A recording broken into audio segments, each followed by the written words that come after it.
dari mulai Rick Cleves ya, kemudian Benedict Anderson, banyak penulis-penulis luar lah. Sejarawan-sejarawan luar yang menulis tentang Indonesia. Dan itu valid itu kan? Valid. Itu malah biasanya jadi sumber acuan ya. Itu karena biasanya lebih objektif ya. Kalau kita kan ibaratnya objek penderita ya gitu. Jadi takutnya nggak lebih subjektif kalau kita gitu.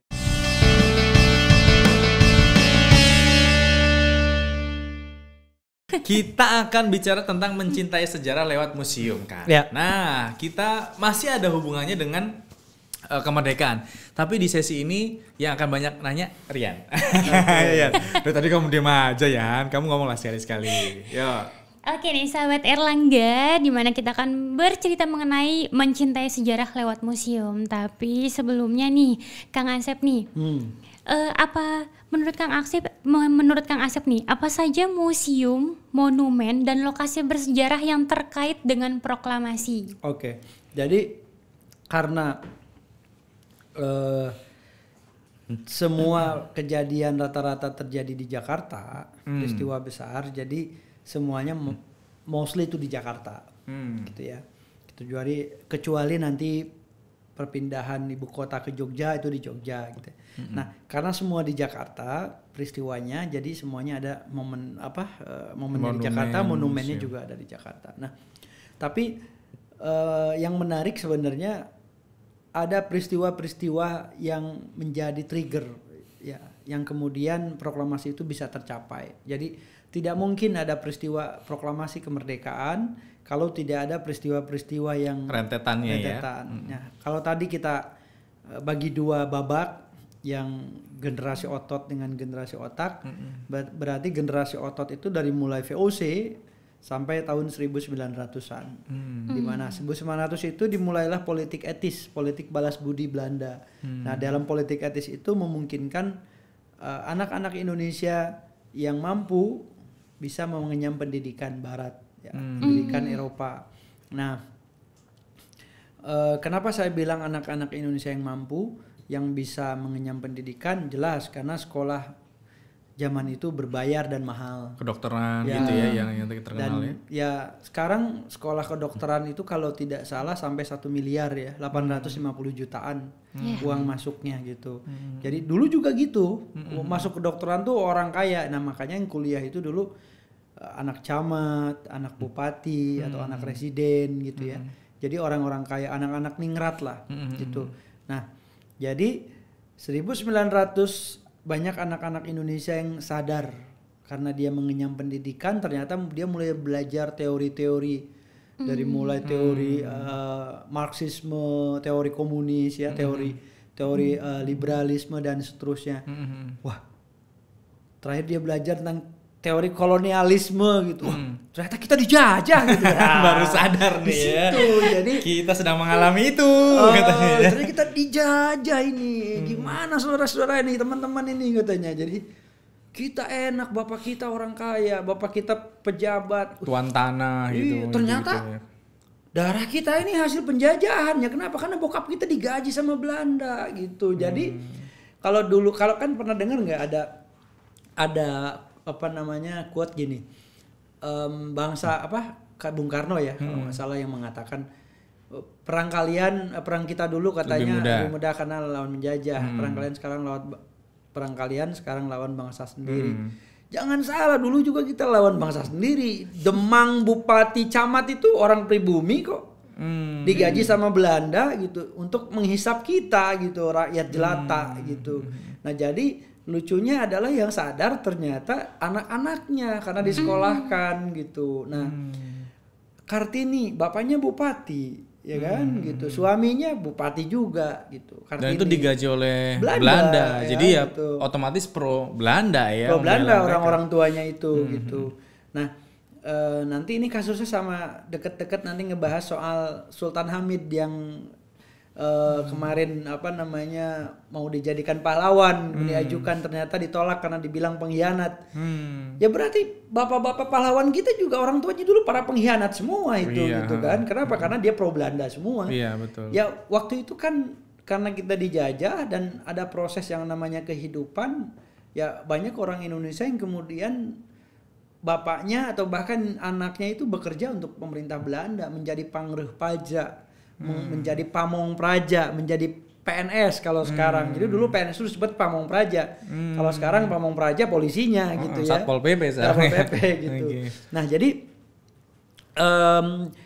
ada yang namanya peristiwa kebangkitan nasional. Nah, peristiwa kebangkitan nasional inilah sekarang Museum Kebangkitan Nasional. Tempatnya ada namanya Stovia, sekolah kedokteran yang mahal itu. Nah, anak-anak Stovia ini adalah cikal bakal dari kebangkitan nasional. Kenapa? Karena tadi anak-anak muda yang umurnya belasan tahun tadi kemudian belajar tentang teori-teori itu dan akhirnya dia kita dijajah ya gitu. Jadi mereka baru sadar. Nah, terus mereka karena dikomporin sama Wahidin ya, Wahidin Sudirohusodo, Wahidin kemudian ngomporin anak-anak muda ini, wah, kalian bisa sekolah karena orang tua mampu, terus komporin gitu. Kalian lihat itu anak-anak muda Indonesia banyak yang gak bisa sekolah.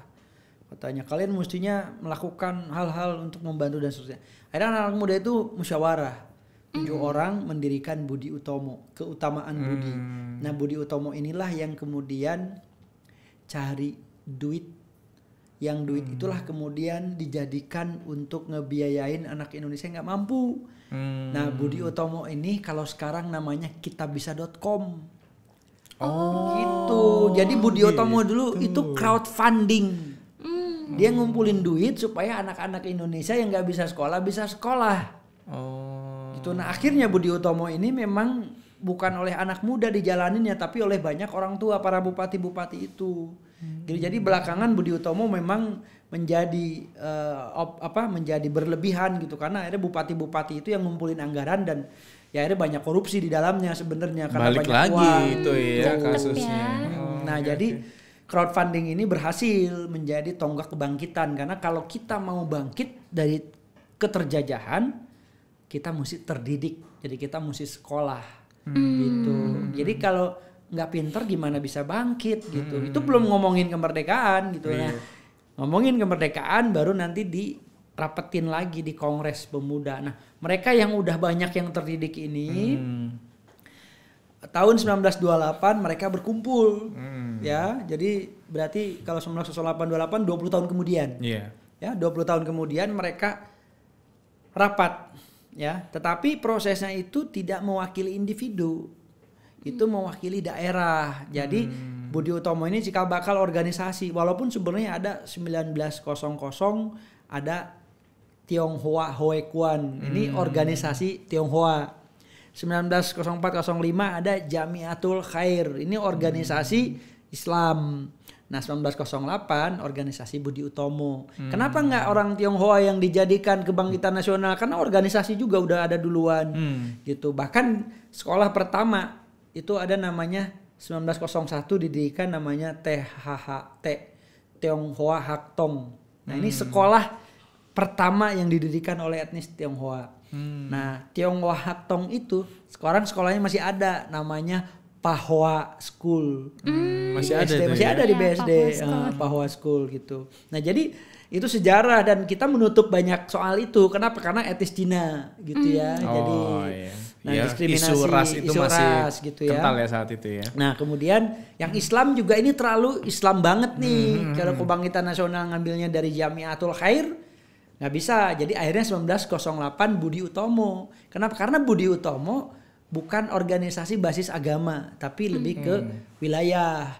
Nah, Budi Utomo sendiri juga mainnya Jawa dan Madura. Nah, 1908 jadi era kebangkitan, 1928 era pergerakan pemuda. Karena setelah Budi Utomo berdirilah NU, berdirilah Muhammadiyah, berdirilah Sarekat Islam. Terus banyak organisasi-organisasi yang berdiri. Ada nanti Trikoro Darmo, kemudian dari Yong Java, ada Yong Islameten Bon, Yong Sumateren Bon, kemudian Yong Selebes, Yong Ambon, pemuda Sekarukun dari Jawa Barat. Jadi pemuda kaum Betawi, terus orang-orang Cina juga ada di situ. Jadi, nah, yang menarik 1928 itu adalah anak belasan tahun bikin Kongres Pemuda. Kemudian si anak-anak inilah yang mendeklarasikan Sumpah Pemuda. Nah, siapa aja di dalamnya? Tadi yang orang Jawa, termasuk orang Cina dan juga ada orang Papua. Nah, 4 orang Cina ikut dalam Kongres Pemuda dan ikut mendeklarasikan Sumpah Pemuda gitu. Jadi kalau ada yang mengatakan orang Cina ini orang asing, salah. Ya betul. Nenek moyang mereka datang sejak abad ke-5 ke sini. Jadi yang disebut orang asing itu orang Cina juga orang Arab. Karena pendatang. Termasuk agama-agama yang ada di Indonesia ini semua impor. Iya, betul. Ya, Hindu Buddha dibawa oleh India dan Cina. Iya, Islam juga. Islam dibawa oleh orang Arab, Gujarat, Persia. Kristen dibawa oleh orang Belanda, Katolik dibawa oleh orang Portugis. Jadi yang namanya pribumi siapa? Yang namanya pribumi ya siapa coba? Iya, sulit juga ya, gitu sulit ya. Gitu. Makanya yang disebut Indonesia itu nanti semua orang layak menjadi pribumi ya, termasuk orang Cina dan juga orang Arab gitu. Nah, jadi kenapa? Karena mereka ikut menyusun Kongres Pemuda itu yang menjadikan Indonesia muncul di situ nama Indonesia ya, Kongres Pemuda, kemudian ada deklarasi Sumpah Pemuda itu. Nah, lucunya adalah gini. Anak pemuda umur belasan tahun ya, pelajar, anak kos-kosan, jadi mayoritas kosan Muhammad Yamin itu nunggak 3 bulan itu kos-kosannya. Ya. Jadi Kongres Pemuda ini anak kos. Ya kan? Ya, hebatnya tuh mereka bisa datang dari berbagai daerah. Kenapa bisa? Karena mereka semua anak kosan di Jakarta ngekos sekolah. Gitu. Oh iya, ya. karena tujuannya sebenarnya menuntut ilmu di sini ya. Gitu ya, gitu. Mereka justru tapi yang bergerak. Nah, tapi juga memang ada yang sengaja datang gitu. Karena publikasinya sudah dari sejak tahun 1926 di Kongres Pemuda Indonesia pertama gitu. Kongres Pemuda pertama direncanakan di tahun 1928 Kongres Pemuda berikutnya. Jadi yang lama itulah kemudian memungkinkan mereka untuk bisa hadir naik kereta, naik kapal dan seterusnya. Nah, belum ada sosial media tuh, belum ada broadcast WA atau belum ada lah gitu ya. Kalau ada sih mereka bikin grup ya. Grup. Ya nah, akhirnya itu ratusan orang sampai 700 orang lah kurang lebih gitu ya. Nah, jadi anak pelajar umurnya belasan tahun, anak kos-kosan. Nah, hebatnya mereka mendeklarasikan Sumpah Pemuda di dalam kos-kosannya. Gitu. Jadi deklarasi Sumpah Pemuda itu jadi di kos-kosan. monumen nggak itu, Kang? Jadi museum Sumpah Pemuda. Itu kos-kosan sebetulnya. Kos-kosan milik si Kong Leong, nama orang Cina. Jadi kos-kosan itu milik orang Cina, namanya si Kong Leong. Nah, tapi kos-kosan itu kos-kosan elit. Kenapa? Karena ada biliar di situ. Jadi kos-kosannya mahal lah, itu tempat anak-anak muda yang anak kedokteran tadi. Karena anak-anak gitu. mampu sebetulnya anak-anak mereka mampu, ya. Gitu. Nah, kalau anak muda sekarang pelajar anak kos-kosan umur belasan tahun di kos-kosannya ngapain? Paling main TikTok, mabar, main game gitu ya. Kalau zaman dulu udah ngedeklarasiin sesuatu. Iya, anak-anak gitu. muda. Kalau zaman sekarang belum dipercaya. Nah, itu Sumpah Pemuda 17 tahun kemudian tahun 45 ini juga anak muda gitu. Ya. Jadi tonggak lokasinya tuh dari Museum Kebangkitan Nasional, Museum Sumpah Pemuda, ya kos-kosan. Nanti ada lagi Gedung Juang 45. Nah, inilah tempat rapat-rapatnya anak-anak muda. Jadi mereka di situ merencanakan, termasuk dulu Bung Karno menjadi pengajar di Gedung Juang itu sekarang. Kenapa? Karena Bung Karno menjadi guru dari anak-anak muda yang makanya anak-anak muda ini nggak ada yang berani ke Bung Karno ini selain memaksa beliau gitu. Karena murid-muridnya gitu, gurunya gitu. Gitu ya. Jadi murid informal, karena sekolah pergerakan itu kan sebenarnya tidak ada sekolah resminya gitu ya. Tapi kalau mereka berkumpul terus Bung Karno atau siapapun yang dianggap lebih tua diundang untuk memberikan materi kayak gitu. Kuliah umum kali gitu ya. Kuliah-kuliah yang zaman saya kuliah juga ngalamin tuh kayak gitu tuh. Jadi ada senior yang lebih tua diundang. Yang udah punya pengalaman ke asrama atau kemana yang punya pengalaman gitu ya. Saya kira jadi karena Bung Karno dianggap lebih tua, makanya Bung Karno juga nggak ikut di Kongres Pemuda gitu. Karena ya udah tua ya. gitu. Padahal umurnya belum tua-tua banget ya. Beda 8 sampai 10 tahun 10 tahunan gitu. Ya. Oke. Jadi itu menjelang proklamasi.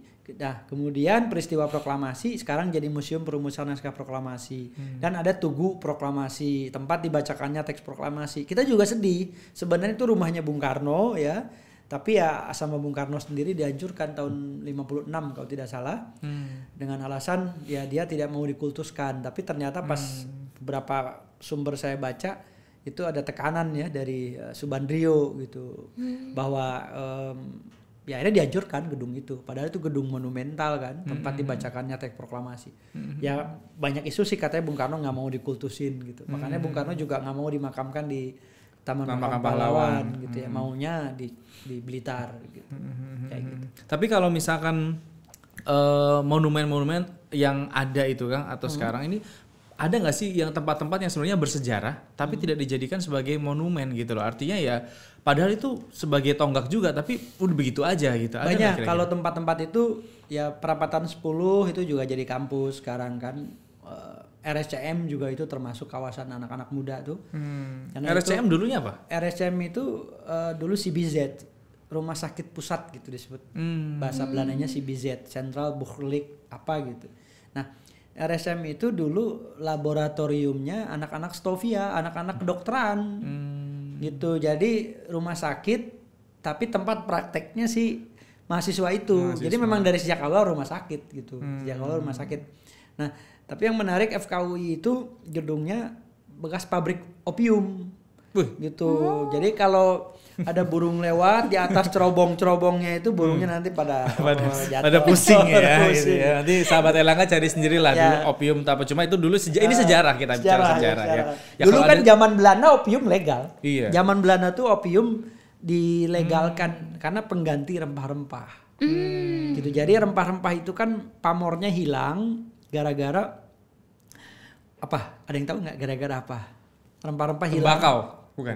Gara-gara apa? Ya, jadi gini, rempah-rempah itu yang dulunya lebih mahal dari emas, 1 kilogram rempah-rempah itu bisa lebih mahal daripada 1 kilogram emas. Gitu. Kenapa? Karena fungsinya. Nah, sekarang rempah-rempah nggak dicari lagi kan, nggak diperebutkan, hanya jadi bumbu dapur doang. Iya. Nah, padahal dulu sebabnya VOC datang tuh rempah-rempah ya. Nah, itu kenapa? Nah, kenapa tuh? Iya. Sahabat Erlangga ada yang tahu? Ya. Kalau ada yang tahu dapat hadiah nih. Dapat hadiah. Karena apa tuh, Kang? Jadi karena revolusi industri lah penyebabnya gitu. Dulu kalau orang kan gini di Eropa tuh kan dingin. Nah, untuk menghangatkan badan mereka mengkonsumsi rempah-rempah. Untuk mengawetkan makanan mereka menggunakan rempah-rempah. Nah, karena ditemukan penghangat ruangan, jadi rempah-rempah nggak dikonsumsi lagi. Karena ditemukan freezer atau kulkas, cool itu dingin, kas itu lemari, jadi lemari pendingin. Nah, brankas, bran itu api, kas itu lemari, jadi lemari tahan api gitu ya. Jadi ditemukanlah alat-alat yang modern sehingga rempah-rempah tidak laku lagi di pasaran gitu. Akhirnya digantilah oleh tembakau, oleh opium. Nah sebenarnya awalnya opium dulu, tembakau belum.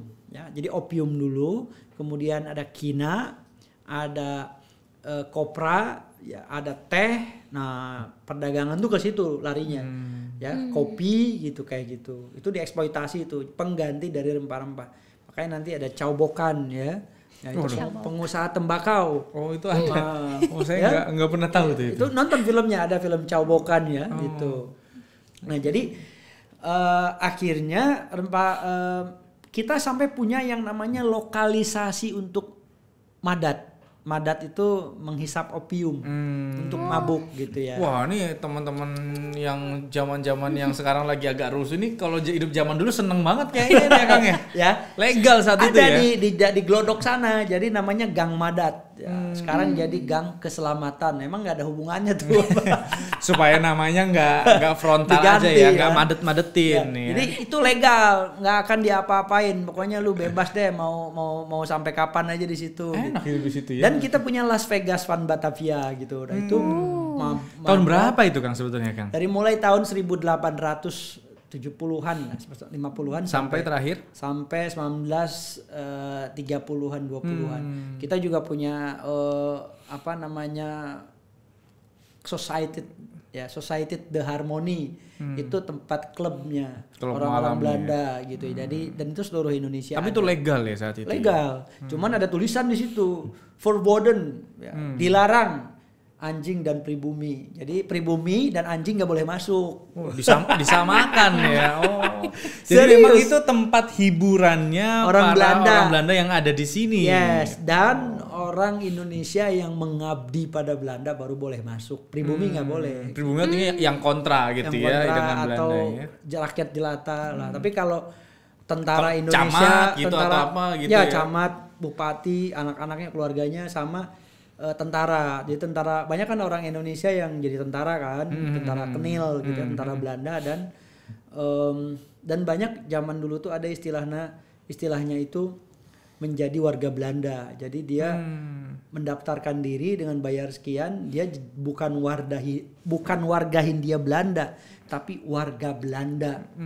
Jadi registeringnya itu ke pemerintah ke Belanda gitu.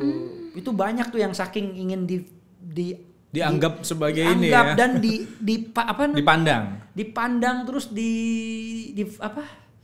istilahnya itu dihormati, diperlakukan gitu. Jadi kalau dia status sosial mungkin ya Kang ya, status sosial. Jadi ada tentara nih, sampai ada tentara kalau misalnya dia warga Hindia Belanda dengan warga Belanda itu, kalau prajuritnya orang Belanda beneran, dia pemimpinnya misalnya kapten atau apanya, itu dicemooh gitu. Makanya dia banyak tuh yang rela bayar sekian gulden supaya dia bisa jadi warga Belanda. Jadi sama, walaupun beda kulit tapi sama, gue juga warga Belanda gitu. Sampai segitunya zaman dulu tuh ada. Gitu. Itu zaman-zaman yang menarik sebenarnya ya. Itu kalau kita bisa ke zaman itu kayak seru ya gitu ya. Terutama tahun 1800-an tadi, teman-teman saya ini ada kameramen di belakang juga. Itu senang banget itu kan. Tempat-tempatnya itu memang salah satunya asrama-asrama ya, itu tempat berkumpulnya mereka. Rumah-rumah dari tokoh-tokoh ya, pelaku-pelakunya. Cuman memang sayangnya banyak yang dihancurkan, ya. Banyak yang dibangun ruko, mall gitu. Itu sayang sekali. Jadi termasuk rumahnya Bung Karno. Kalau rumahnya Bung Hatta masih ada ya, di Jalan Diponegoro sekarang, gitu, berdekatan dengan rumahnya Soekarno. Dan rumah-rumah tokoh lain lah, itu di Menteng itu juga banyak yang dihancurkan. Rumahnya Sahrir juga ya, itu juga jadi kedutaan Amerika sekarang, gitu. Jadi sedih sih karena ya kita kehilangan banyak situs, banyak gedung tua itu dihancurkan. Tapi kalau bicara museum nih ya, kalau museum kan dalam tanda kutip ya Kang ya, museum itu kan orang bilang tuh kayak kuno gitu. Ya pastilah, pasti di dalamnya kan hal-hal yang berbau sejarah gitu ya. Tetapi zaman sekarang tuh kita ngelihat museum tuh banyak ditinggalkan gitu loh oleh anak-anak muda zaman sekarang gitu. Mereka lebih memilih ke tempat-tempat wisata yang lain gitu. Nah ini ada nggak sih upaya yang dilakukan untuk membuat museum menjadi tempat yang menarik untuk dikunjungi Kang? Ya, kita itu di Indonesia punya 438 museum. Wow. Ya. Tapi memang masih kalah kalau dibandingin Amerika. Amerika itu punya 1750-an museum. Amerika ya. Gitu. Di dunia kita punya sekitar 60.000 museum.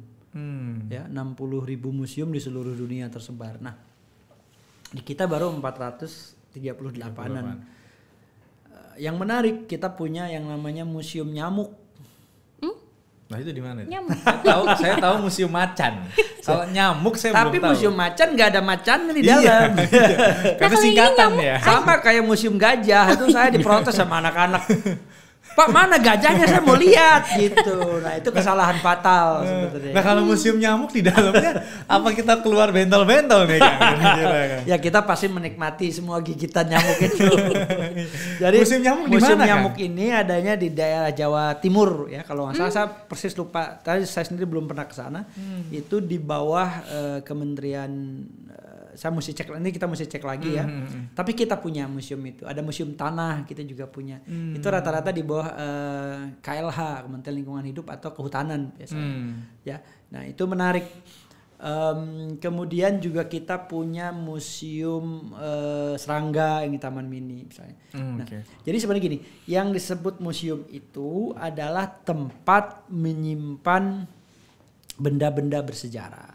Dulunya yang disebut museum itu adalah tempat menyimpan benda-benda seni milik kerajaan. Jadi benda-benda yang bernilai seni, bernilai tinggi, lukisan, ya, pokoknya artefak-artefak pahatan dan sebagainya milik kerajaan ditaruh dalam sebuah tempat. Museum sendiri diambil dari tulisan katanya dari Muze itu dewi Yunani, ya, anak dari dewa Zeus.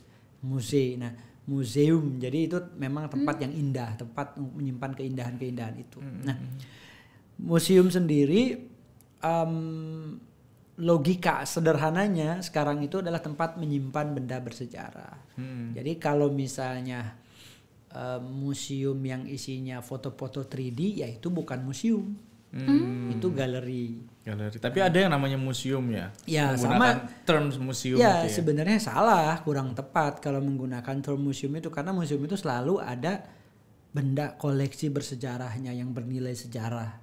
Gitu. Misalnya kalau 100 tahun, kalau saya tiba-tiba nanti jadi presiden, saya kan nggak tahu ya. Presiden Asep sih udah. Amin, saya kan presiden Asep sedunia.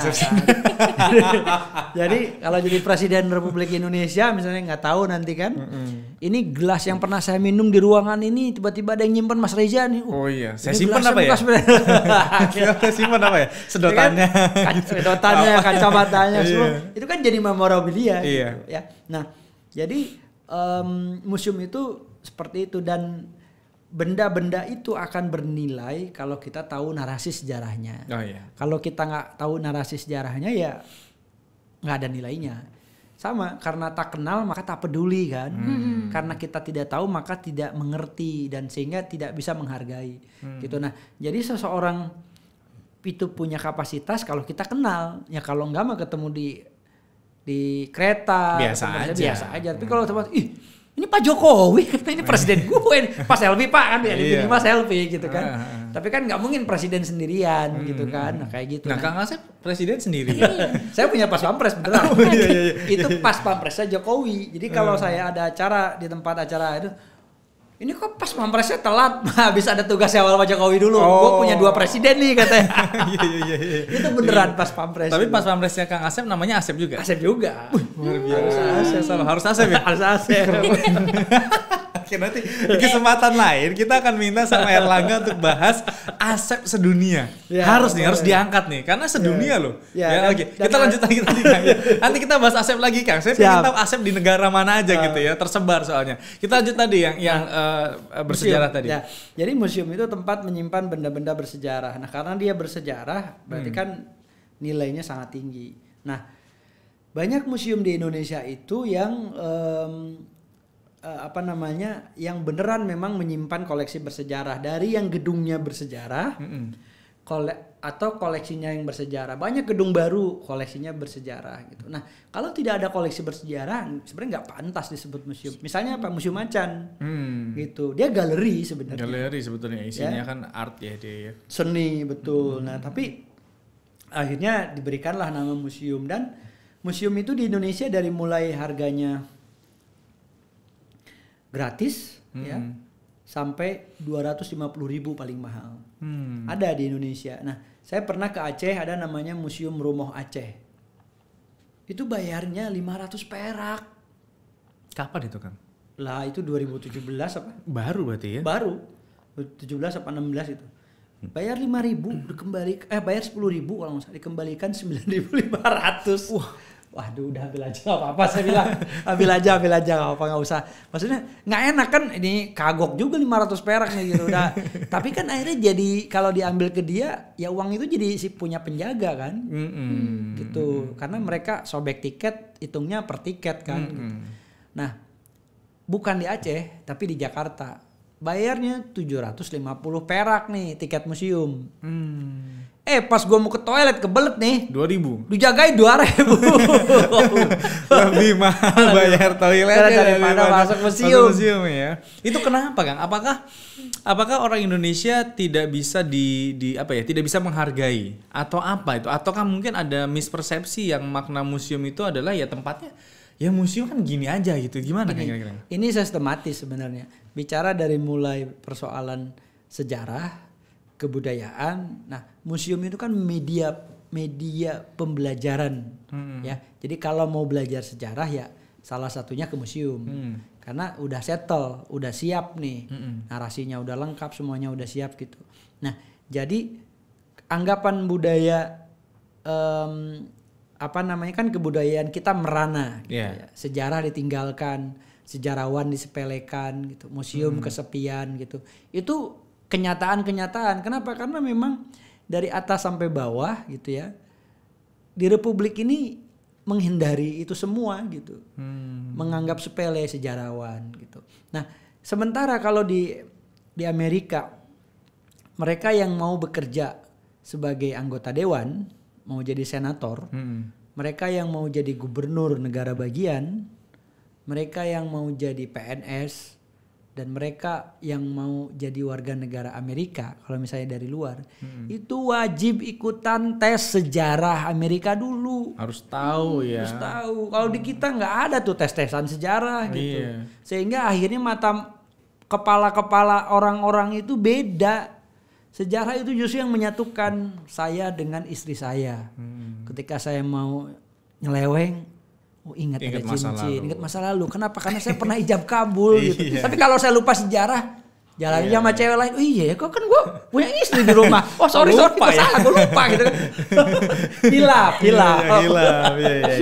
Gitu kan. Jadi sejarah itu yang mempersatukan kita gitu. Nah, karena apa? Karena masa lalu itulah mestinya kita mengingat. Nah, melalui museum itu kita bisa belajar dari situ. Nah, persoalannya adalah kita tidak menghargai itu gitu. Dan lagi persoalan museum ini tidak juga banyak para pemimpin bangsa yang mampu memberikan keteladanan untuk menghargai budaya, menghargai sejarah gitu. Lucunya ketika mereka ke Eropa, yang mereka kunjungi pasti ke museum. Tapi di Indonesia mereka enggan kayaknya berkunjung ke museum. Oh iya betul ya, di sana foto-foto. Iya, di luar negeri itu yang dijual gedung tua, museum, situs sejarahnya. Situs sejarah. Tapi memang kalau di luar negeri kan kita tahu ya, maksudnya mereka memang betul-betul secara ini menghargai dan menjaga sehingga itu memang bagus, terawat gitu loh. Ya, di mereka itu museum itu ada yang dibiayai pemerintah, ada yang memang oleh swasta, gitu. Dan tiketnya mahal. Iya betul. Sampai 15 euro ya. Misalnya ada Menara Eiffel ya. Menara Eiffel itu 15 euro tiketnya. Itu kalau yang mau antri sampai 5 jam. Gitu. Nah, kalau yang antrinya pengen sejam doang gitu kayak saya tuh, kita naik tangga. Ada tangganya itu. Itu bayar 12 euro. Jadi cuma beda 3 euro. Lumayan sih. Lumayannya bukan euroannya gitu, tapi yang lumayan itu adalah kita nggak mesti ngantri lama-lama. Kenapa? Karena kita ingin lihat perbandingan. Kalau waktu gua naik itu kan udah jam 8. Jam 8 setengah 9. Itu masih siang kalau di Eropa. Jadi malamnya itu jam setengah 10, jam 10 di mereka. Nah, itu kalau jam 8 itu ibaratnya kayak jam 5, jam 4, setengah 6 gitu lah, udah mau menjelang gelap nih gitu. Nah, gua mesti naik nih, gua mesti cepet gitu. Wah, akhirnya naik tangga lah sama temen itu 2 orang, lari gitu kan. Wah. Tapi ya karena penasaran gitu, pengen lihat kota Paris di siang hari dan kemudian lihat kota Paris di malam hari, perbedaannya gimana gitu kan. Udah akhirnya dipaksain. Nah, itu walaupun ngos-ngosan terus naik sampai level pertama itu restoran. Jadi di atas itu ada restoran, ada banyak. Kemudian level kedua ada bioskop, ada teater. Nah, baru dari situ kita naik lift sampai atas. Di atas ada bar. Di puncak itu orang jual champagne, jual wine kayak gitu. Nah, terus kita bisa ngeliat tuh kota Paris gitu. Nah, terus kita juga mesti turun gitu. Karena apa? Karena nanti bisa lihat Paris menyala-nyala, berkedip-kedip, kasih lampu kalau udah malam gitu, lihat dari kejauhan kayak gitulah. Nah, itu yang dijual oleh mereka gitu. Pengalaman, menarik, kan, pengalaman itu. Seperti itu. Nah, itu gedung bersejarah gitu. Dan kita lihat kota Paris itu mereka taat aturan, tidak ada gedung yang melebihi tingginya dari Eiffel. Nah, di kita nih arogan. Di dekat Monas itu dilebih-lebihkan kan supaya lebih tinggi gitu. Kenapa nggak dibikin pusat kota itu ya? Monas gitu. Itu biarin gedung-gedungnya itu nggak usah lebih tinggi. Nah, di Paris itu mereka tertib ya. Walaupun gedungnya modern, kalau masuk ke salah satu gedung gitu, itu di dalamnya maksudnya gedungnya tua gitu ya, kita masuk tuh modern semua gitu. Mereka mau menghormati minimal fasadnya deh, tampak depan, minimal tampak casingnya bangunan, casingnya gitu. Kalau kita arogan semua. Di Menteng itu gedung bersejarah banyak dihancurin, padahal Menteng itu dilindungi kawasan bersejarah mestinya gitu. Oleh SK Gubernur gitu tahun 475 nomor 475 tahun 93. Tapi anggota dewan di sana pada ngancurin gedung-gedungnya gitu. Nah, jadi akhirnya otentitasnya gedung itu kehilangan gitu kita. Makanya kita mau jual wisata. Nah, ini kebetulan tahun ini saya tuh menjadi tenaga ahli Kemenpar ya, untuk menyusun roadmap pariwisata Indonesia, dan saya kebetulan megang di wisata sejarah. Nah, ya udah saya bilang nih, beban berat kita untuk membuat wisata sejarah ini ya apa yang mau kita jual gitu ya. Iya, gitu. Karena situsnya sendiri udah banyak yang dihancurkan gitu. Jadi museum sebagai media pembelajaran kenapa kurang diminati? Karena memang secara sistem dan secara struktur dari awal nih kita tidak menemukan upaya-upaya untuk bisa menghargai itu. Bahkan dari mulai pekerjaannya kemudian sampai kondisi-kondisinya itu tidak menuju ke arah situ. Pengalaman ke museum itu pasti waktu SD. Iya, betul. Kamu terakhir kapan ke museum? Waktu SD atau TK? Enggak. Waktu zaman kuliah juga pernah ke museum. Tapi enggak pas di Erlangga juga ke museum kok. Waktu itu ada pasti kan itu, tapi itu kan karena tugas, karena pekerjaan, bukan karena kesadaran, bukan karena sengaja. Kalau gue dulu dari zaman gue kuliah, gue ke museum. Kenapa? Karena ya pacaran paling murah di museum. Iya. Karena tetap ada embel-embelnya sebetulnya, bukan karena situsnya ya. Tapi kalau Lawang Sewu itu situs juga bukan sih, Kang? Iya, Lawang Sewu situs sejarah. Situs sejarah ya? Itu bekas kantor PT Kereta Api Belanda. Perusahaan kereta api Belanda. Netherlands Indisch Spoorweg Maatschappij, NISM, NIS.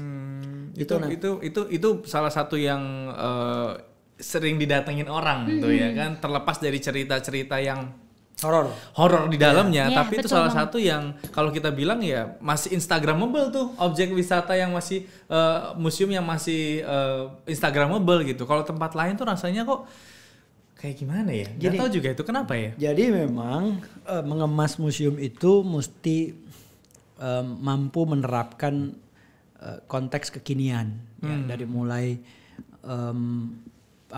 tata pamernya, dari mulai gedungnya, sarana dan prasarananya gitu.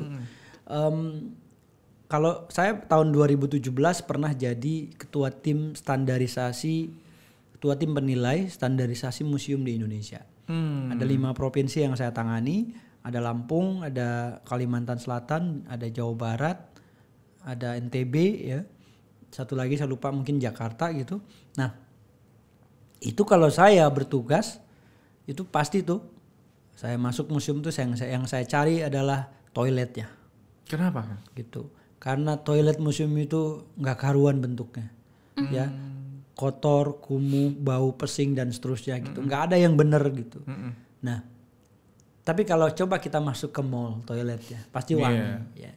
Mall-mall gede di Jakarta ini toiletnya keren-keren. Kenapa? Karena ada yang jagain. Minimal 1 orang yang di rolling sip-sipan kan setiap hari. Nah, di Jakarta ada nggak museum yang toiletnya wangi? Ada. Museum Bank Indonesia, karena ada yang jagain, betul kayak di mall. Jadi museum toiletnya wangi dan museumnya memang akhirnya jadi bersih, resik karena manajemen kebersihannya betul-betul ditangani oleh outsourcing, oleh swasta gitu. Nah, tapi 437 lainnya ini gimana kabarnya kan gitu. Nah, gimana kabarnya itu? Ya hidup tak mau, mati bersegan gitu. Tak mau gitu. Ya ada lagi sih beberapa yang layak ya, tapi ya layaknya itu memang tidak bisa dibandingkan satu sama lain. Kenapa? Karena kemampuan finansial dari museum sendiri ya, apalagi yang bayarnya cuma 500 kemampuan manajerial ya? Yes gitu, sehingga memang tidak balik modal kalau kita usaha gitu. Sehingga memang banyak yang menganggap museum itu beban bagi negara, bagi pemerintah daerah ya, bagi pemerintah kabupaten atau kota, sehingga banyak museum itu yang kemudian didegradasi, baik nanti SDM-nya, petugasnya gitu, dan juga kebijakan-kebijakan terkait. Jadi urusan museum ini kan sebenarnya urusannya beda-beda. Betul. Urusan anggaran, nanti urusan Kementerian Keuangan, banyak kepentingannya itu kan, urusan SDM, urusan Kementerian Dalam Negeri atau Kemenpan RB misalnya, urusan kelembagaan itu dalam negeri, tapi urusan SDM nanti Kemenpan RB, sehingga fungsionalnya golongannya itu diturunkan dari yang eselon 3 eselon 2 kepala museum itu kalau nggak salah atau eselon 3 gitu diturunkan jadi eselon 4 gitu. Akhirnya ke bawahnya jadi ngikutin tuh, jadi didegradasi sehingga memang akhirnya menuai banyak persoalan baru ya. Kemudian juga banyak petugas museum yang tidak di bidangnya. Gitu kan, segala sesuatu kalau yang diurus oleh bukan ahlinya tunggu kehancurannya kan begitu. Betul. Jadi ya akhirnya banyak yang hancur museum itu. Kenapa? Karena yang ngurusinnya nggak kompeten. Ada kepala museum nih dapat beasiswa atau ada pegawai museum yang kuliahkan gratis oleh pemerintah pula nih. Ya, misalnya ngambil kuliah museologi, urusan permusiuman ada di UI atau di Unpad misalnya. Habis itu dia balik lagi jadi kepala museum atau dia jadi staf di museum, dimutasi. Dimutasinya ke perdagangan. Padahal dia ini udah ngambil museum, kenapa sih mesti dipindah gitu loh? Biar museum ini benar diurusin sama orang yang tepat gitu. Dan museum juga nggak punya ahli komunikasi. Ya, jadi bersyukur sih 10 tahun terakhir ini museum memang pesat perkembangannya ya. Kenapa? Karena banyak meng-hire honorer gitu dan anak-anak muda yang magang atau apa yang megang sosmed museum. Makanya sekarang sosmed museum lebih aktif. Ya, itu juga saya udah bawel tuh ya. Jadi bawel bahkan jauh sebelum itu. Jadi kalau ke museum itu nggak ada hospitality gitu. Kalau misalnya saya ke museum nggak ada tuh yang bilang selamat pagi, selamat datang di museum, nggak ada gitu. Woi, nggak boleh bawa kamera. Nah, security-nya udah bentak duluan. Memang kan kaget gue. Tapi betul ya. Iya. Kita kadang-kadang tuh nggak diarahkan. Kita nggak tahu mau kemana nih gitu kan. Ini kita datang tuh cuma celingak ini mana gitu, nggak ada yang mengarahkan gitu loh. Terus kalau misalnya masuk museum lagi nih, tiba-tiba kita berkunjung gitu ya. Ini kan biasanya meja museum tuh gini nih, beli tiket itu ya. Kayak loket gimana sih gitu. Seorang lagi main HP gini kan. Ketutupan. Ya, berapa orang? Iya. Kan mestinya lu bangun gitu, bangun berdiri. Selamat pagi, selamat datang di museum kami. Apa kabar? Berapa orang? Tanya, dianya berdiri. Terus dengan gaya menghormati atau mana, well grooming itu loh, greetingnya yang benar gitu. Ya. Kalau saya bilang, kalau saya mandu di museum nih, adik-adik di museum ini dilarang ambil foto. Ya, mereka protes gitu kan. Kenapa dilarang ambil foto? Karena kalau nanti adik-adik ambil foto di museum ini, saya langsung serahkan ke pihak yang berwajib. Bahwa adik-adik ambil foto di dinding terus bawa pulang, kriminal loh. Kalau motret boleh. Gaya bicara. Gaya penyampaian. Nah, nggak banyak tuh orang-orang pemandu di museum itu yang punya kemampuan komunikasi skill, engagement, communication skill atau public speaking dan sebagainya. Makanya saya banyak bikin training untuk para pegawai museum supaya mereka lebih aktif, lebih atraktif, lebih kreatif gitu. Dan mostly kebanyakan usianya sudah lanjut gitu ya. Sekali datang kunjungan 500 orang, 10 bus, 100 orang dibawa sama aki-aki. Iya, satu orang itu wah udah anak-anak tuh banyak bergeletakan. Bergeletakan. Udah gitu dia bawa LKS gede-gede ya. Sambil lari nyari mana ini. Sekarang nanyain ke pengunjung lain, nanyain ke security, nanyain kemana gitu. Kenapa nggak nanya pemandu? Pak, lu lihat pemandu Pak jauh Pak di depan pemandunya. 100 orang gitu kan, dibawa sama aki-aki. Nah itu yang mau dibenahi sama Kang Asep nanti ya. Kita udah mulai memberikan training, pelatihan dan mulai kalau saya ngisi seminar atau ngisi workshop atau apa ke museum-museum itu saya berikan masukan ya, konsultasi kayak gitu ke mereka. Dan ya to be honest sekarang memang udah keren sih, banyak museum kayak Museum Penerangan itu packagingnya udah bagus, cara handlingnya juga udah bagus gitu ya. Mereka udah walaupun museum pemerintah tapi udah mengedepankan pelayanan kekinian gitu. Walaupun memang ya pelan-pelan sih karena satu hal yang bikin museum itu jadi menyeramkan gitu ya, jadi nggak disukai, membosankan itu gara-gara image yang ada di pegawai museum itu sendiri. Saya punya teman di Sulawesi dari kepala bidang gitu ya, kepala bidang yang ngurusin dinas yang ada anggarannya gitu. Tiba-tiba dia dimutasi jadi kepala museum. Nah, dia ngerasa dimuseumkan. Dia stroke langsung masuk ke rumah sakit gitu. Dia ngerasa dimuseumkan gitu. Nah, itu image itu memang melegenda di masyarakat gitu. Kayak buangan gitu ya kalau gitu. Ditaruh di museum ya. Dan ya itu tadi. Jadi museum itu dan teman-temannya sejarawan, budayawan semua itu ya nggak dihargai pada akhirnya gitu. Makanya banyak yang diantara mereka tuh yang atau misalnya orang tua gitu. Sekarang orang tua mana sih yang rela anaknya kuliah di jurusan sejarah misalnya? Iya. Jurusan museum kan itu juga dihindari gitu. Karena kayak mohon maaf kayak kurang menjanjikan mungkin ya. Ya, sekarang banyak pekerjaan yang kuliahnya nggak ada. Social media officer kuliahnya apa coba? Jurusan apa dia gitu loh? YouTuber nggak ada kuliah. Nah apalagi itu. Jadi banyak gitu. Dan anak-anak kalau ditanya sekarang mau jadi apa? Mungkin YouTuber gitu kan? Selebgram gitu kan. Nah itulah fakta gitu. Nah terus lucunya lagi dan mungkin ini ironis, banyak jurusan yang udah nggak ada lapangan pekerjaannya gitu. Ada banyak yang tutup. Seni tari, lu mau kerja di mana kuliah seni tari gitu loh? Iya. Ya kan Batavia Dancer atau apa itu kan masih ada nggak sekarang tuh? Kalau masih ada ya tapi kan juga berapa orang yang dibutuhkan penari untuk bisa tampil di TV. Apalagi sekarang udah ada YouTube. Ya kan? Tayangan TV yang masih bertahan kuat itu cuma berita. Iya. Kalau hiburan semua udah lari ke YouTube sekarang gitu. Udah bergeser itu. Udah bergeser gitu. Jadi pada suatu hari nanti TV itu akan dihindari.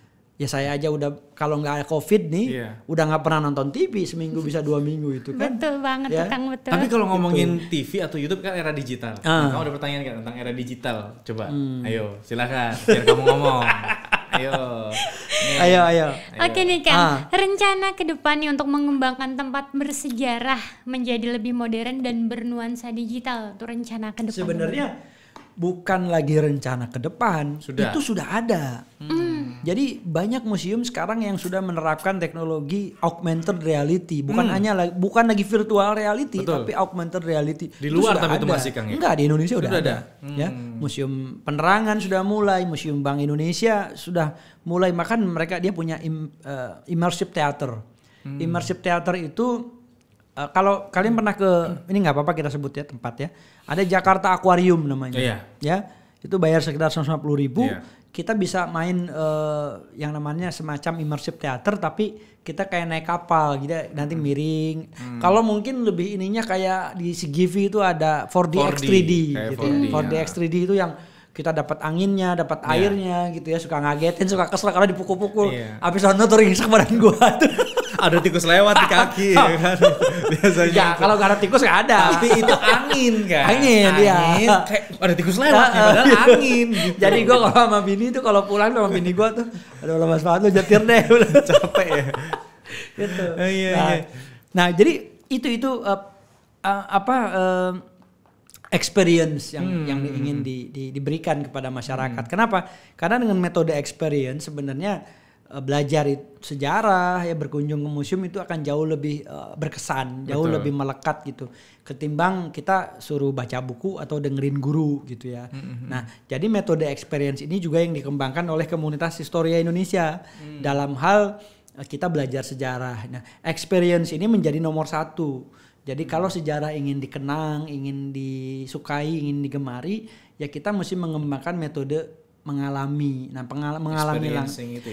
mengalami itu yang kita sebut sebagai rekreasi. Nah, rekreasi inilah di dalamnya ada metode empirik yang dikembangkan. Kemudian kedua adalah edukasi.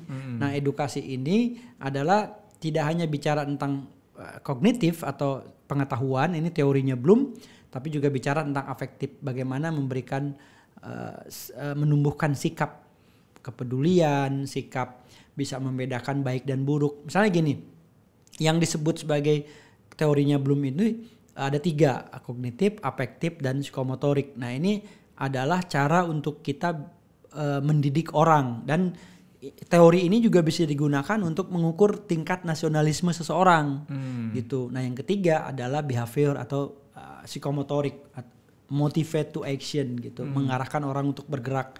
Jadi menjadi tahu, mampu bersikap dan mau bergerak gitu. Nah, 3 hal ini yang ada di dalam setiap programnya kami di komunitas Historia supaya belajar sejarah atau belajar museum itu menjadi lebih bisa diukur, lebih bisa mengena gitu ya.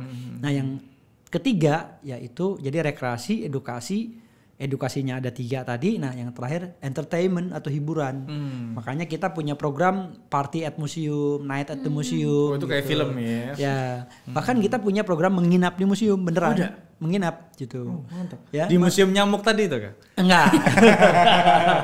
Berarti bola beto-beto. Itu bola beto-beto. Ada yang demam berdarah. Waduh, ngeri juga itu. Jadi ada namanya program menginap di museum. Itu pertama di dunia itu dilakukan oleh Komunitas Historia Indonesia. Oh ya? Tahun 2009. Nah, di luar itu belum ada menginap di museum, baru 2012 lah dilakukan di Amerika dan di Inggris. Sekarang kalau kalian ke Paris mau ikut menginap di museum, ada di Louvre Museum yang ada piramida. Louvre Museum itu menginap di museumnya bayar 4 juta per malam. Istimewa. Di Amerika 2 juta. Kalau di kami di Indonesia 150.000, bawa sleeping bag masing-masing. Tidurnya boleh di bawah meja koleksi, di mana aja boleh gitu. Serius, itu kerjasama dengan museum-museum. Tapi 150.000 itu termasuk makan bareng gitu, ada diskusi, ada nonton film, ada jelajah tengah malam di dalam museum gitu. Kayaknya menarik tuh. Ini sahabat Erlangga harus tahu nih. Harus bikin nanti. Coba nanti kita bikin itu. Kalau kita pengen ikutan itu boleh, kemana, Kang? boleh. Kemana itu? Kemana? Bisa hubungi mana coba? Ya itu teman-teman tinggal berkunjung ke websitenya di komunitashistoria.com ya, atau sosial media kita di Instagram @komunitashistoria dan Facebook di page ya, di page itu Komunitas Historia. Jadi facebook.com/komunitas historia. Banyak sebet, tinggal ketik aja Komunitas Historia Indonesia di Google, nanti banyak kontak ini semua, ya. ada semua di itu situ. Bisa kalian cari, nanti bisa hubungin langsung. Ya. Nanti itu tempat sejarah museumnya bisa pilih atau hanya ada beberapa aja, Kang? Ya biasanya kalau kita punya program kita tentuin gitu museumnya di mana. Biasanya ya? giliran sih. Museum Bank Indonesia, Museum Bank Mandiri, Museum Fathahillah gitu. Ya. Itu Atau booking nggak Museum tuh, Kang? Sejarah Jakarta. Mesti booking nggak? Ya, nanti ada pesertanya berapa? Daftar Oh, buru-buruan. daftar dulu. Nah, tuh sahabat Maksimum Erlangga. bisa 100-an. Itu kalau misalkan lagi di Lawang Sewu, mantap sekali itu. Iya. Jelajah malamnya bener-bener mendebarkan gitu kan ya. Tapi kan karena rame-rame hantunya juga takut sama kita lah. Tapi biasanya hantunya lebih banyak kan.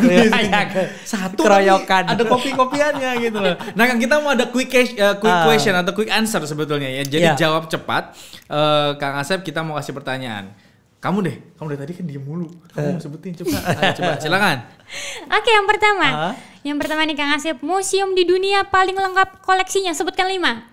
Museum Louvre di Paris, Altes Museum di Berlin, News Museum di Berlin, Natural History Museum di Amerika, kemudian British Museum di Inggris. Oke. Udah 5 belum? Udah 5 udah. Oke, yang kedua, museum di Indonesia yang paling lengkap koleksinya, sebutkan 5. Koleksinya ya. Koleksinya. Museum Bank Indonesia, Museum Sejarah Jakarta, Museum Nasional, Museum Konferensi Asia Afrika, Museum Perumusan Naskah Proklamasi. Luar biasa. Lanjut. Oke, museum di Indonesia yang paling informatif dalam menyajikan koleksi yang dimilikinya, sebutkan 5. Museum Bank Indonesia, Museum Sejarah Jakarta, Museum Museum Konferensi Asia Afrika itu, Museum Geologi juga, Museum Tsunami. Oke, 5. Oke. Lalu yang keempat, situs internet yang wajib dikunjungi jika kita ingin mendapat informasi tentang sejarah Indonesia. 3 aja, Kang. Tropen Museum, KITLV, kemudian komunitashistoria.com. Oh iya pasti, ya sendiri. Ya, oke. Terakhir.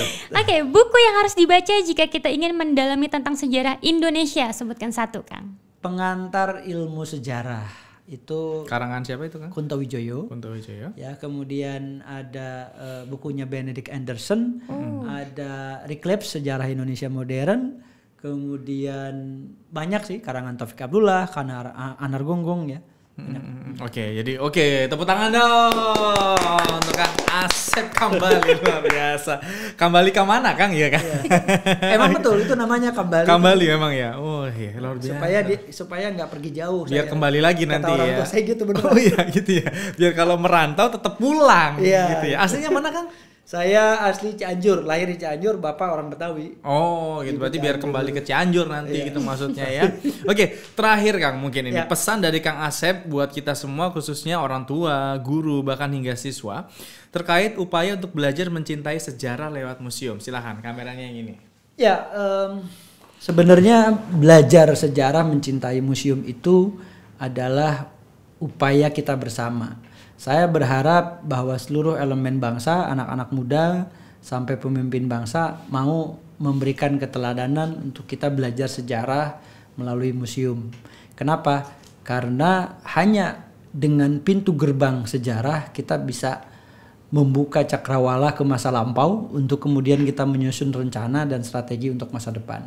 Nah, sekarang ini kita cenderung meninggalkan sejarah, kita tidak mau belajar sejarah, bahkan kita juga tidak mengenal para pahlawan. Sehingga kita tidak memiliki pijakan dalam memandang hari ini dan mencita-citakan masa depan itu. Nah, oleh sebab itu anak-anak muda sekali lagi mesti tahu sejarah. Mulai besok jangan lagi bikin kegiatan-kegiatan seperti panjat pinang, balap karung, makan kerupuk. Kenapa? Karena kegiatan itu adalah pembodohan massal. Kegiatan itu menjadikan kita tidak dekat dengan sejarah. Kegiatan itu menjauhkan kita dengan republik ini. Kalau kalian tahu bahwa republik ini diperjuangkan dengan darah, air mata, dan nyawa oleh para pahlawan bangsa di masa lampau, mestinya kalian pelajari apa yang telah dilakukan oleh founding father, founding mothers kita, apa yang telah mereka perjuangkan, apa yang telah mereka korbankan. Apakah dengan kalian melakukan panjat pinang, balap karung, makan kerupuk semakin mengenal para pahlawan, semakin tahu sejarah bangsa? Saya rasa tidak. Oleh sebab itu, gantilah kegiatan-kegiatan dalam rangka merayakan kemerdekaan atau momen-momen bersejarah itu dengan kegiatan-kegiatan yang lebih mendidik, yang lebih bermartabat, yang lebih menjadikan kita lebih kuat secara kognitif dan secara afektif juga secara psikomotorik. Misalnya lomba mirip pahlawan, lomba menebak wajah pahlawan, pasti sulit tuh ya. Kalau ditanya nama siapa pasti teman-teman bisa Google. Tapi kalau muka teman-teman suruh nebak dalam waktu, wah pasti sulit. Nah, banyak di antara kita yang tidak kenal para pahlawan. Tidak bisa membedakan HR Rasuna Said itu cewek atau cowok. Ya kan, tidak bisa membedakan Daan Mogot ini apa sih, TB Simatupang ini singkatan TB-nya apa sih, Emma Tamrin itu siapa sih gitu. Kita nggak tahu kenapa, karena selama 75 tahun yang kita lakukan cuman panjat pinang, balap karung, makan kerupuk, bahkan dimodif, karungnya sekarang diikat dikasih helm anak-anaknya gitu ya. Jadi tolong please, itu pelecehan, bapak-bapak jangan lagi main futsal pakai daster dimenorin gitu ya. Itu penghinaan, itu pelecehan bagi bapak-bapak. Bapak-bapak mestinya sadar. Bapak-bapak mendingan mirip pahlawan ikut lomba. Tinggal pakai baju kaos putih, kasih kumis kecil, megang golok jadi Patimura. Kan lebih mendidik, bisa ceritain ke anak-anak, saya Patimura. Nanti anak-anak kan ketawa. Itu saya bikin itu di kompleks saya. Jadi saya menjadi ketua panitia 17-an tahun 2019 dan saya diprotes habis-habisan karena saya hilangin panjat pinang, balap karung, makan kerupuk. Tapi setelah saya kasih microwave, saya kasih kulkas buat hadiahnya, akhirnya pada ikutan dan seru katanya ya. Jadi ibu-ibu juga ikutan lomba tebak wajah pahlawan, walaupun nggak bisa jawab, walaupun salah. Tapi ya nanti kan tetap ada pemenangnya, walaupun pemenangnya nilainya cuma 3, cuma 4 gitu. Dan saya bikin lomba Kahoot sejarah. Banyak, jadi Bapak Ibu gantilah semua perlombaan itu karena tidak mendidik ya. Panjat pinang simbol penjajahan ya, orang Belanda tuh tertawa terbahak-bahak liatin anak pribumi gitu ya, rebutan kaos sama kemeja di atas sama keju. Kenapa? Karena kita nggak bisa pakai baju yang bagus, dulu pakai kain belacu bekas kantong terigu gitu. Kita nggak bisa makan keju, buru-buru keju aja nasi susah gitu, kejo ya. Orang Sunda kejo tuh nasi. Ya, kalau orang Belanda keju. Jadi zaman dulu kita makan apa? Bulgur ya, makan apa tuh yang jagung jagung dicampur terus ada dari singkong gitu ya. Jadi please, kita udah merdeka, jangan lomba makan kerupuk lagi. Bikinnya lomba makan nasi padang buru-buruan tuh 3 piring gitu kan, nambah juga boleh gitu kan ya. Lomba makan pizza 1 meter gitu kan, itu lebih mengenyangkan dan lebih kekinian daripada makan kerupuk ya. Walaupun ibu-ibu kadang-kadang suka nyeleneh, kasih anaknya lagi makan kerupuk tambah nasi sama kecap biar kenyang gitu. Jadi nggak ada lagi deh yang itu ya. Apalagi dimodif, kerupuknya diikat pakai rapianya ditaliin ke kaki gini-gini tuh ya. Nanti ada saya kasih videonya buat insert ya gitu. Please deh, ya kegiatan itu nggak lagi mendidik. Bikin tadi lomba vlog, lomba blog, ini Erlangga bahkan bikin lomba vlog, mesti ikutan. Ya, ini cara untuk mendidik bangsa kita yang benar, bukan yang nggak benar. Jadi mulai 17 Agustus besok, jangan lagi panjat pinang, balap karung, makan kerupuk. Bikin lomba-lomba yang mendidik, yang bermartabat, barulah kita bisa menjadi bangsa yang hebat dan maju di masa depan. Untuk menghancurkan suatu bangsa, musnahkan ingatan sejarah generasi mudanya. Jadi jangan sampai kita dihancurkan karena kita tidak belajar sejarah. Cintai sejarah, berkunjung ke museum adalah cara yang terbaik untuk kita bisa mencintai republik ini. Merdeka! Merdeka! Merdeka! Terima kasih Kang Asep sudah hadir di Airport spesial Hari Kemerdekaan Republik Indonesia ke-75 ya. Semoga sahabat Erlangga bisa mendapatkan inspirasi dan ilmu yang bermanfaat dari Airport kita kali ini. Betul. Jadi sekian untuk Airport kali ini. Terima kasih sudah menyaksikan Airport pada kesempatan kali ini. Saksikan terus Airport hanya ada di YouTube kanalnya Erlangga Inspirasi Channel. Kami masih punya banyak sekali tayangan-tayangan, informasi-informasi yang sangat banyak sekali ya. Dan semoga sahabat Erlangga semua selalu diberikan kesehatan dan jangan lupa untuk tetap di rumah aja ya. Indonesia pasti bisa, Indonesia pasti pulih. Oke, saya Rezara. Saya Rian. Terima kasih dan sampai jumpa. Merdeka! Merdeka! Luar biasa.